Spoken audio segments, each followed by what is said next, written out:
মই এবাৰ বাৰীৰ ফালে আহিলোঁ। আজি আমি কচু পিটিকা খাম, সেইকাৰণে কি পাওঁ কচু অকণমান তুলি লৈ যাওঁ। এটা গান আছিলে যে, বাৰীতে মাৰিম পাক বিচাৰি আনিম শাক, মোৰ নিচিনা নাপাবি মোৰ বুকুতে সোমাই থাক। কি হয় কেতিয়াবা মাছ মাংস খোৱাতকে এনেকে কিবা ঘৰুৱা খালে ভাল লাগে ন। আপোনালোকে চাই থাকক মই কেনেকে কচু পিটিকাটো বনাওঁ। শেষলৈকে চাই থাকিব স্কিপ নকৰাকৈ। এইডাল হৈছে আমাৰ ওচৰতে থকা সৰুকে জলফাইৰ গছ। ইমান ওচৰতে লাগিছে, ছিঙি ছিঙি খাব পাৰি। এয়া মই কেইটামান ছিঙি লৈছোঁ। এনেকে কেতিয়াবা খুব ভাল লাগে ন, ওচৰতে ছিঙি ছিঙি বস্তুবিলাক পালে ওচৰতে মানে ছিঙি খাব পাৰি। এয়া এইফালেও আছে।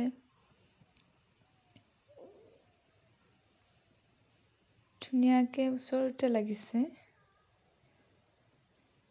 এতিয়া মই বনাওঁগে। এয়া মই কচু পিটিকা বনাবৰ কাৰণে ৰেডি কৰিছোঁ। নহৰু, আদা অকণমান আৰু এটা জলফাই এনেকৈ কাটি লৈছোঁ আৰু জলকীয়া। এয়া মই কচুখিনি তুলি আনি ধুনীয়াকৈ ধুই লৈছোঁ। এতিয়া অকণমান সৰু সৰুকৈ কাটি কুকাৰত দি দিম। আজি মই কুকাৰত দিম, মানে কলপাতত মেৰিয়াওঁতে অকণমান সময় লাগেতো। আপোনালোকেও এনেকৈ কুকাৰত দি 3 মিনিটৰ ভিতৰতে কচু পিটিকা খাব পাৰিব। এয়া মই কুকাৰত দি দিছোঁ আটাইখিনি। কেতিয়াবা কি হয় মানে কিছুমানৰ ঘৰতো কলপাত পাবলৈ কিয় নাই ন, তেতিয়া আপোনালোকে এনেকৈ কুকাৰত দিব পাৰে। এটা চিটি মৰাৰ পিছত যেতিয়া চিটিটো পৰিব তেতিয়া আপোনালোকে আটাইখিনি সানি ল'ব ধুনীয়াকৈ। এয়া মই কুকাৰত দি এনেকৈ এটা চিটি মৰাৰ পিছত বন্ধ কৰি থ'ম। এয়া মই ওলাই লৈছোঁ। এবাৰ মিঠাতেল দিম। নিমখটো আগতেই দিছিলোঁ, অকণমান যদিহে কম হয় তেতিয়া মই নিমখো দি দিম।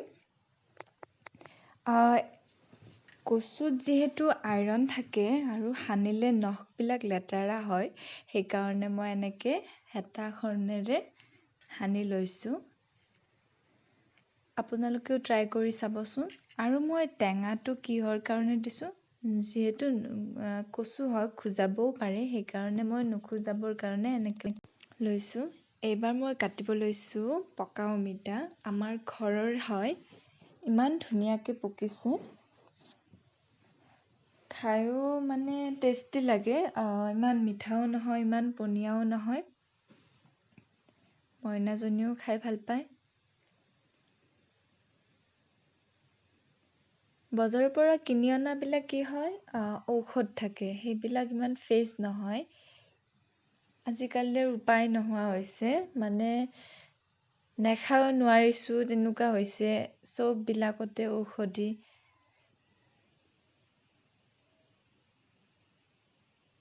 মানে এতিয়া সেইকাৰণে চাগে মানুহবিলাকৰ বেমাৰৰ সংখ্যাও বাঢ়িছে।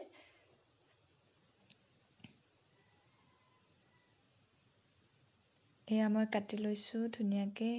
ইয়াত মই অকণমান নিমখ ছটিয়াই দিম।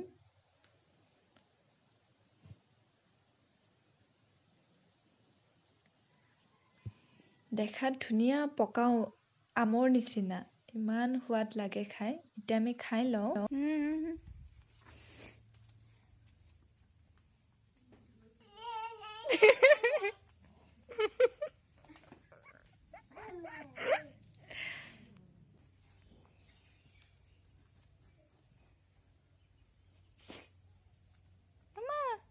খাই দিয়াচোন।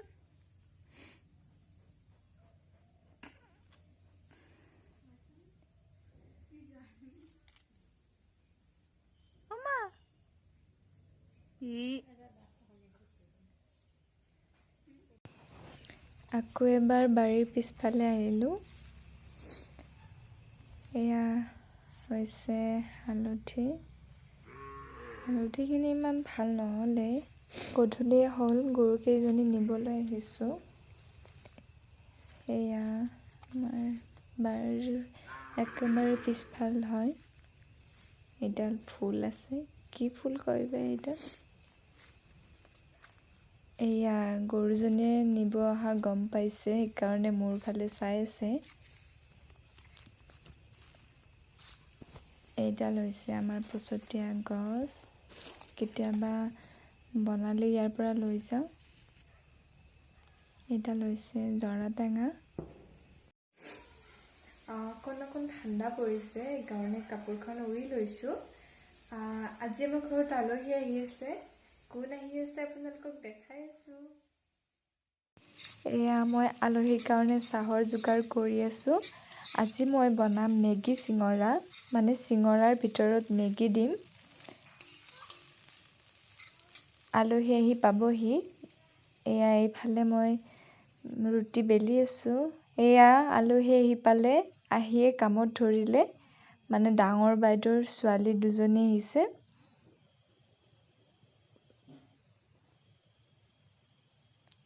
ডাঙৰজনী ওলাব লাজ পায়, সেইকাৰণে তাই কেমেৰাৰ আগত নোলায়।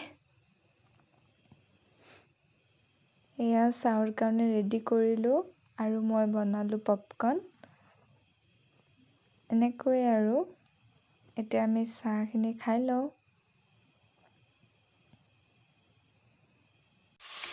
এতিয়া ভাতৰ যোগাৰ কৰিবলৈ আহিছোঁ। মিষ্টাৰে আৰি মাছ আনিছে, বিলাহীৰে বনাম। আৰু এইফালে মই জুহালত বনাইছোঁ লোকেল চিকেন। দুইফালে বনাই দিছোঁ ফটাফট হৈ যাবৰ কাৰণে। এয়া ভাত দিছোঁ। মাছ মাংসৰ লগতে অকণমান জলফাইৰ চাটনি বনাইছোঁ। এইজনী ডাঙৰ ছোৱালীজনী, এইজনী সৰু।